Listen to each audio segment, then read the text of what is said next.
अब हम लोग देखेंगे fundamental concept of projectile motion. मतलब कोई भी प्रोजेक्टाइल मोशन हो, ग्राउंड से ग्राउंड हो या फिर किसी इंक्लाइंड प्लेन पे प्रोजेक्टाइल मोशन हो या फिर कोई हाई टावर से वहां से अगर प्रोजेक्ट करेंगे, इसमें जो भी कॉन्सेप्ट यूज होगा यही उसका क्या है, फंडामेंटल कॉन्सेप्ट, ठीक ना। ऐसे प्रोजेक्टाइल मोशन क्या होता है मैं थोड़ा सा बता दिया हूँ, यहाँ पे एक ऐसा वाला ट्रेंड सिंबल करके वीडियो होगा, आप देख लीजिएगा, ठीक है ना। तो सबसे पहला बात यह है कि मोशन इन एक्स डायरेक्शन और मोशन इन वाई डायरेक्शन, ये दोनों क्या होगा, इंडिपेंडेंट।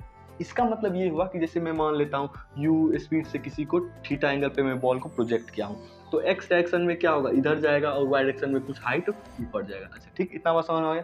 अच्छा ध्यान से देखिए, तो x डायरेक्शन का इनिशियल स्पीड क्या होगा, u cos थीटा, और y डायरेक्शन का इनिशियल स्पीड क्या होगा, u sin थीटा। कैसे, अच्छा आपको नहीं पता है, जैसे कोई वेक्टर होता था u, ठीक, एंगल थीटा बना रहा है, तो इसका x डायरेक्शन में कंपोनेंट क्या होता था, u cos थीटा, और y डायरेक्शन में क्या होता था, u sin थीटा।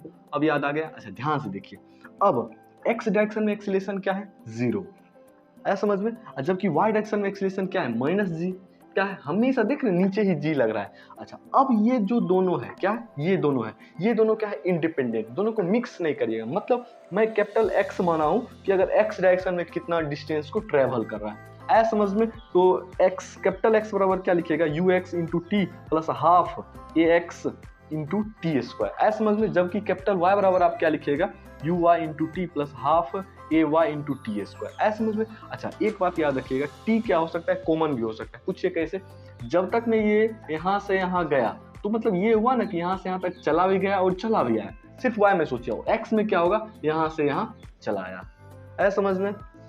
ठीक, आई होप आपको समझ में आ गया होगा। सेकेंड क्या है, चॉइस ऑफ एक्सिस, बहुत इंपॉर्टेंट है। चॉइस ऑफ एक्सिस से पता है क्या होगा, कि कोई इंक्लाइन वगैरह होगा ना, उस पर आप क्या करिएगा, चॉइस ऑफ एक्सिस का यूज करके क्वेश्चन को सॉल्व करिएगा।